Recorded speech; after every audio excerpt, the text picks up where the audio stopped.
किसी ने खूब कहा है हमें अपनी काम को पूरे शिद्दत से तब तक करनी चाहिए जब तक मंजिल मिल न जाए।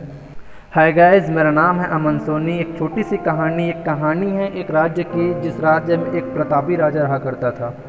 उस राजा की काफ़ी प्रशंसा हुआ करता था। वह राजा काफ़ी चर्चित था।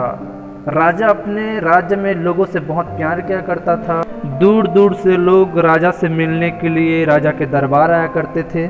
एक बार उनके दरबार में उनसे मिलने एक विदेशी आगंतुक आए। उसने राजा को एक सुंदर पत्थर उपहार स्वरूप प्रदान किया। राजा वह पत्थर देख बहुत प्रसन्न हुआ। उसने उस पत्थर से भगवान विष्णु की प्रतिमा का निर्माण कर उसे राज्य के मंदिर में स्थापित करने का निर्णय लिया और प्रतिमा निर्माण करने का कार्य उन्होंने राज्य के महामंत्री को सौंप दिया। महामंत्री राज्य के सर्वश्रेष्ठ मूर्तिकार के पास गया और उसे वह पत्थर देते हुए बोला, महाराज, मंदिर में भगवान विष्णु की प्रतिमा स्थापित करना चाहते हैं। 7 दिवस के भीतर इस पत्थर से भगवान विष्णु की प्रतिमा तैयार कर राजमहल पहुंचा देना। इसके लिए तुम्हें 50 स्वर्ण मुद्राएं दी जाएगी।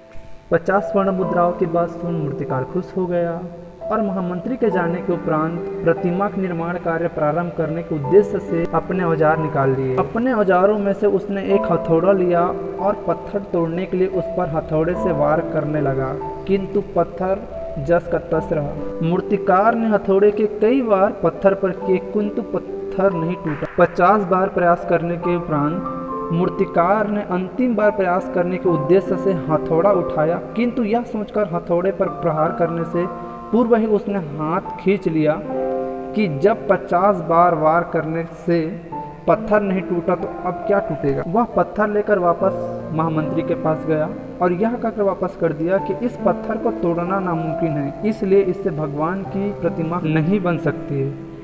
महामंत्री को राजा का आदेश हर स्थिति में पूर्ण करना था, इसलिए उसने गांव के एक साधारण से मूर्तिकार को सौंप दिया।